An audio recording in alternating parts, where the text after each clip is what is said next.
We need to understand that politics is a capital-intensive enterprise. There is no way you play politics without money. Globally, it's an established fact that if you don't have enough resources, you shouldn't go near politicking. It's just that in other climes, what people spend money on in politics are quite different from the way we spend our money.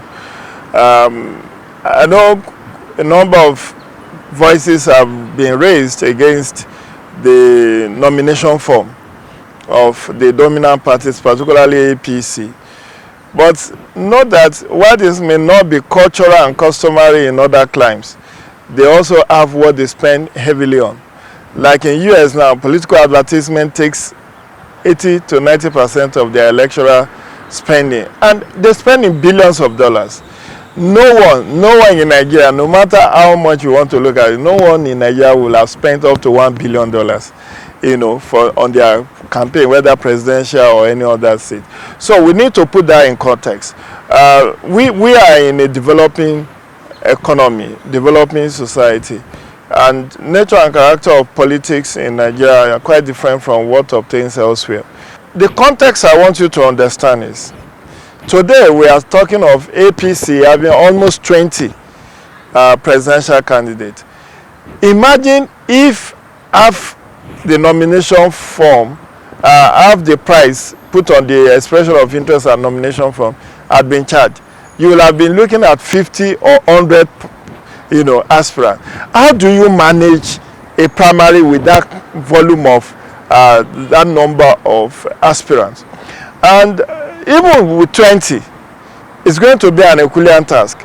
All the governors and former governors and senators who have put 100 million naira to buy APC presidential nomination for, what is their primary target?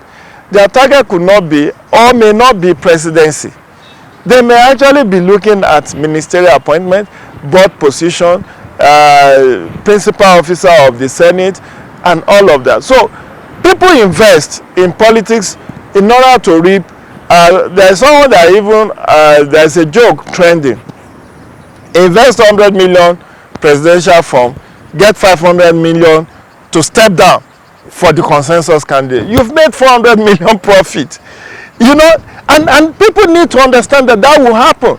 Because at the end of the day, you will have situation where, the aspirants will be talking to themselves and say, you know what, how much have you spent on your campaigns? And the man will say, oh, I spent 500 million. He'll say, okay, I'll give you 1 billion. Just stay out. That the man has made profit. Nobody will ask for the account books whether he actually spent up to 200 million. Members are not paying dues. Possibility of high volume of aspirants, managing that high number. Is there a regulation against third-party spending? Third-party spending is when committee of friends, neighbors, schoolmates, and all of that claimed to be the one that has bought you or spent on your behalf. It may well be that you are the one that channeled the resource to them through the back door, but you don't have claims. Today we are being told that Emefiele has joined the presidential race. Committee of friends have gone to buy the form. Even before he declared, about 67 million allegedly had been raised to fund his campaign. They procured campaign vehicles for him. The issue is, what law forbids third-party spending? We do not have. But also we need to understand there is another trend to this whole issue. The way I view it, all the people who have declared, they may not be businessmen like Dangote, but they are public servants. There are people who have spent 4 years as governors. Now, in fairness, I don't think there is a governor, former or present, today in Nigeria that is not a billionaire. I say this because much as I'm not privy to their accounts, I have a hint of how each of them is worth. Tinubu owns almost half of Lagos. He's a businessman, he's an investor, he's a billionaire in dollars. Atiku Abubakar is a billionaire in dollars. But even for people like Chris Ngige, Rotimi Amechi, you cannot expect that people like that will not be able to afford 100 million. Rotimi Amechi served at 8 years as Speaker of Rivers State House of Assembly. That's an oil-rich state. Served 8 years as Governor of oil-rich state. Served as 2-term Minister of Transportation. But will you say that you don't know where or how you could raise 100 million? This is worrisome. This is outraging. The way and manner in which people put in resources to invest in electioneering. It's marks of investment to recoup. These people who are procuring forms for Emefiele, for Wajuba and all the rest of them, if they were not ministers, if they were not CBN governor, would they have been there for them? So this is a quid pro quo. That's what we call it. Quid pro quo. Rub my back, I rub your back. It's an investment. It fuels corruption. It fuels public sector corruption. There's no doubt about that. But I've raised a question earlier. Unfortunately for us, we do not have laws regulating third-party funding, third-party finance. Even if you know the identities of the friends of Emefiele, and you saw that one individual gave 50 million, and how much will you buy a sport utility vehicle anyway? So if you have high network friends, they can actually, but the question we should, what is the motive for those support? If they have not profited from Emefiele in his tenure as CBN governor, or they have a promissory note of certain benefits that will accrue to them in the event of him getting into office, they will not put their money there. This will fuel public sector corruption. But it then means we need to think out of the box and see how do we regulate, particularly third-party funding. When these groups, friends of Gidi Ojo, friends of Emefiele, are making huge donations, even pressurizing somebody who has not openly declared to go and declare, it then means that, you know, these are people who have benefited from this public servant while he is in office.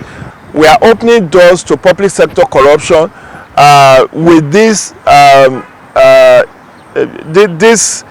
bazaar, because that's the best way I can describe it. It's a bazaar. It's not a competition. Even people that you ask yourself, if this man has this kind of money, is there nobody suffering in his community? Political parties have programs. They have their projects. They need funds. And if you ask me, I'll tell you, most of these political parties are starved of funds until it is electioneering time. That's when they're able to make a lot of money to run the programs of the party. And if you want your political party to be fair and equitable to all aspirants, it's better for that political party to take a position or be able to be in a position where they will not be running cap in hand to a particular aspirant who might be a money bag, who has a lot of billions and trillions to dole out. Because the truth of the matter is that if you allow your political party to become like that underdog, you will be at the mercy of that money bag. But if you have your money to run your programs, you will treat all the aspirants fairly and equally. That is what I believe. I might be wrong. What is the situation? But the situation now is that political parties, if you ask me, I'll tell you that they are making their money to run their programs. It is a political party that sponsors its aspirants. Once you become the flag bearer, the party is expected to finance the programs. As an aspirant, I'm not saying you're not going to spend. You will spend, but the party too spends money. They arrange venues for campaigns. They fuel vehicles that go, the entourages and the convoys. The political party is expected to fuel. Whether that is practicable, it's really Nigeria or not, I don't know. But what I know, the ideal thing is for political parties to fund their campaign, because it is not just about the candidate. The political party organizes these rallies. They are expected to fund these rallies. Even if the aspirant is going to put in money, it's to support that party. I can even tell that the monies they are getting are not even enough for their programs. They have to run around 36 states of the Federation and FCT 37. They do media. You are a media person. Media costs a lot of money to do campaigns for somebody. Hire the media, AIT channels, and all of you. It takes a lot of money. It is totally fundamentally wrong for you to think that supporting a candidate with your money or spending your money is an investment, and you are expecting a kickback, some contract or something for you to recoup your money. That's a wrong way. That is not. Is very unpatriotic.